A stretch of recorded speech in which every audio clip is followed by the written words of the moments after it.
عليكم المشاهدين، كي دايرين؟ لاباس عليكم؟ على خير؟ نتمنى من الله الجميع يكون على خير. الفيديو ديالنا ان شاء الله اليوم يلقاكم على خير. مرحبا بكم في قناه حلويس محمد رضا. جيت معكم اليوم بهذه الوصفه. ان شاء الله نديروها مع بعضياتنا. الحامض معسل، يعني داير ضجه في الانترنت، كلشي تبارك الله تيعرفوا. جيت نعدلو معاكم ثاني بالطريقه ديالي. معروف كيفاش الحامض معسل. هو شو كي تيورجع. الماء ديالو بحال العسل، يعني انت تنعسلو بلا ما بلا والو، عيد الملحه.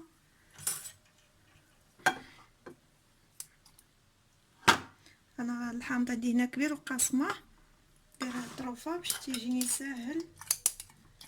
شو كي تيولي. هذا راه كنصفر بزاف، كنصفر كاع. وبسميتو حيت غادي دعام الاول صاوبتو ودخلت الليمون دعام الاول حامض. شوف داك الماء ديالو تيولي بحال الجيلاتين، هذا هو الشيء يسميوه معسل. بحال تجبدي شي الحمض الراس طايب ولا اليدم ديالو تبارك الله انا راه واخده منه طيبه منه. غير ما نبقاوش نقيسوه بيدينا ملي تنبغيو نجبدو من طبيعه الحال. تيولي اللون ديالو هذا هو اللي ملي تيرجع اللون ديالو، ملي تيكون صفر ورجع اللون ديالو هكايا بحال يولي قهوي مفتوح ديكشي، هذا هو تيتسمى معسل. وهذا هو الاصل ديالو، تعرفوا بلي ناجح معاكم ملي تشوفوه تبدلوا اللون ديالو ولا قهوي. ندير هنا الحامض كبير، اما هاد المعسل من الاحسن نديروا الحامض عيل صغيور بحال اللي غندير دابا معاكم. مبغيتش ندير الكبير. نجبدوا المريحات ديالو. شوفوا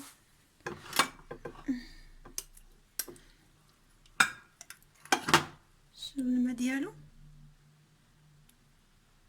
كتسايليه. الماء ديالو تيولي ثقيل.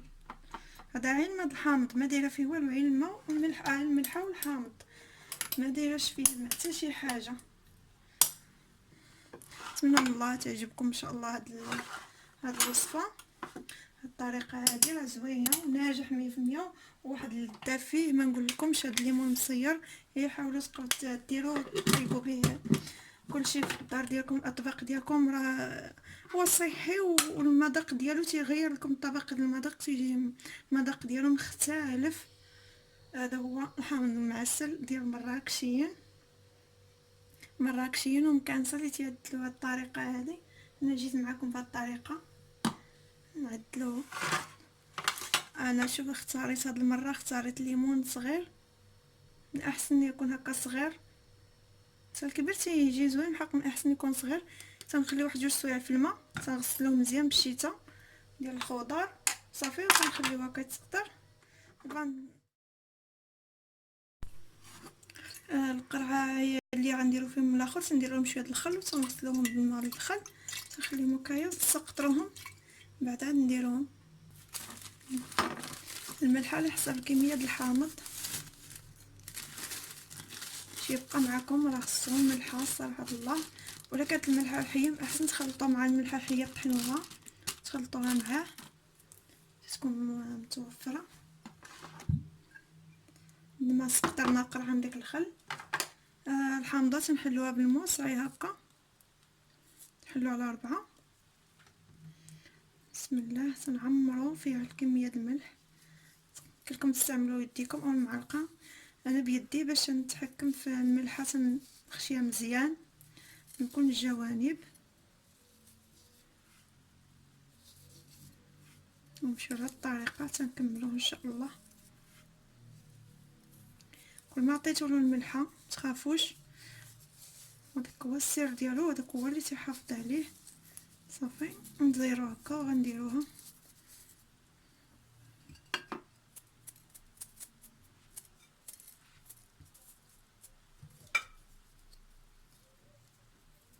حلوا الحامض كامل، حطوا حداكم باش يجيكم ساهل.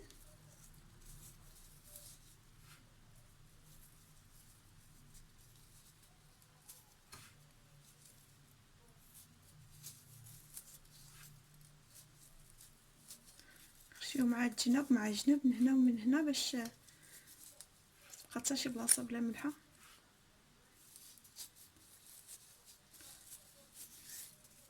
هاد الملحه هي تطلق له ديك الماء وغادي يعطي ديك الماء ديالو.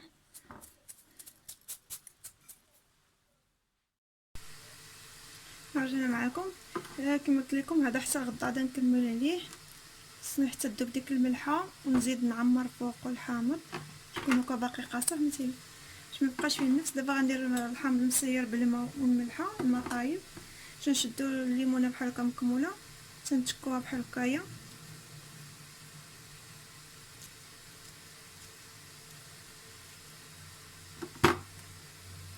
قلت لكم كما كان ليمون صغير مزيان.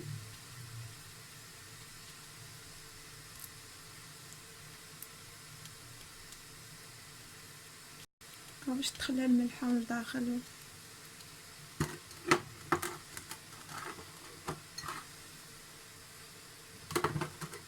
هكا كنا كان مزير مزيان.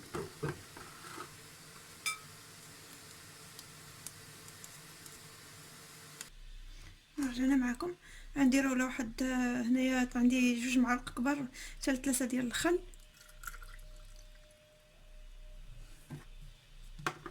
نزيد له شويه الخل، هو يعني البيض ولا اللي كان. الملحه 2 معالق كبار. السر ديال الليمون هو الملحه. الماء يكون طايب طارق السوله، مغلي الماء مزيان.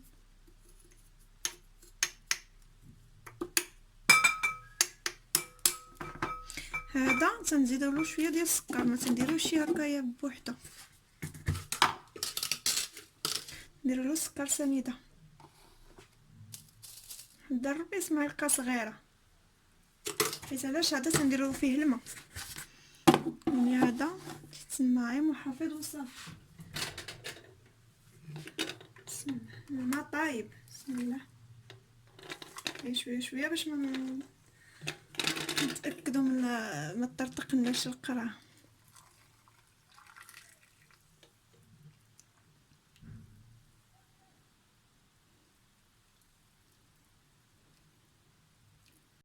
نغطيوه حتى للراس الفوق، واخا هو غيزيد يطلق الماء من احسن نغطيوه حتى للراس الفوق.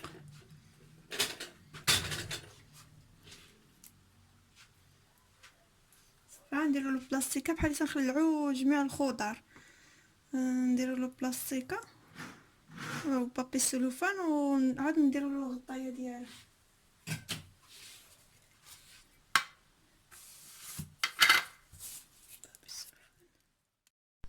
باش تشوفوا المشاهدين، حنا سالينا هادو درتهم بالماء والخل والماء طايب الملحه، غادا نصيرو في الماء، وهذا درتو هنايا نصيروه، درتو هنا معسل، غنزيدو عليه، غطيناه بالملحه كما قلت لكم، زدت فيه الليمون، دكيتو زدت فيه الليمون، خصو ما يبقاش فيه النفس منين يدخلوا الهواء. دابا نزيدو له زيت نباتيه من الفوق، نغطيوه له بداك الزيت النباتيه والملحه باش ما تدخلوش الهواء وصافي، ماشي شي حاجه باش ما يديرش ما تلقاش الهواء فين يدخلوا. درت له ثمن ربع كاس صغير، ديك الزيت غطلع الفوق كلها صافي. نغطيوه مزيان. هذا تنغلفو كامل بابي الومنيوم، هادي عندها غطيه الزاج من الفوق في الخاكر، تندير له بابي الومنيوم، يعني هذا باش ما يشوفش الضوء من احسن، ولا شي بلاستيكه كحله ولا، المهم باش ما يشوفش الضوء. نديرو في بلاكار، نديرو له هكايا الحامض دغيا تيهضر بالاشعه ديال الضوء، يمشي بحال جميع الخضر، هو دغيا تيهضر بالاشعه ديال الضوء. ولا نديرو فشي قرعه بحال القرعه اللي تنغل نديرو فيهم الحامض هكا د الليمون، ديما نخلعو فيهم الليمون. الاحسن نجيبو صباغه د البيبان قهويه ونصبغوهم كاملين بالقهوي من على برا، ونخليوهم على حسب الحامض وصافي، لانه ما تيضروا صافي هكا. وغنزيد لواحد البلاستيكه ونخليه. نتمنى من الله تعجبكم الوصفه اليوم، ونكون خفيفه على قلوبكم، نكونش طولت عليكم الفيديو. الحمض ديالنا هو هذا راه ما تيجلسش عندي في الثلاجه، وتخليه على برا صافي. تنبرك عليه، تنغطيه بشويه الزيت روميه وتخليه على برا، ما تنديروش في الثلاجه، ما تيخسر ما والو، انا راه كملت قرعه اخرى وجبدت هذه، فجبدتها باش بغيت نصور معكم ونوريكم كيفاش الطريقه. نتمنى من الله يكون خفيف على قلوبكم، وما تنسوناش من لايك وابوني، واللي باقي ما اشترك معنا مرحبا به يشترك، واللي شاف القناه ديالنا لاول مره ما ينساش يدير ابوني باش يضغط على زر احمر وكلشي باش ما فيما نديرو شي فيديو جديد ان شاء الله يوصلكم، ديما يوصل الجديد ديالنا، وحنا ديما تنديروه الجديد. ونتمنى من الله تزيدوا تدعمونا، وشكرا لكم والتعليقات الزوينه ديالكم كما تنقول لكم ديما. الله يجازيكم بخير، ديك التعليق الزوينه الصراحه الله تخلينا نزيدو نحطو على الجديد، ونزيدو نحطو اللي تنزيدو نحرقو الطاقه ديالنا باش نالو رضاكم. ونتمنى من الله تقبلوا علينا الوصفات كاع اللي نديرها معاكم، ونتمنى من الله نكون خفيفه على قلوبكم. شكرا لكم، شكرا للتعليق الزوينه ديالكم، بارك الله فيكم. ما تنسوناش ابوني لايك. شكرا لكم والسلام عليكم، ونتمنى من الله هاد الوصفه اليوم تكون عجبتكم ان شاء الله ويجربوها. صدقوني تتنجح 100%. يديروها بهذه الطريقه النيت اللي درتها، ها هو انا عندي من العام الاول وهذا هو المعسل، وباقي غيزيد هذا لا خليته باقي ترجع قهوي مره مغلوق. انا دابا تنستعملو اي طياب تنتخلى الملحه وتنديرو هو الاغلبيه تنطيب به هو المرقه ديالي وكل شيء. نتمنى من الله تكون عجبتكم الوصفه، وشكرا لكم وبارك الله فيكم، وتحيه طيبه ليا من عندي لكم، وشكرا لكم. الله يجازيكم بخير.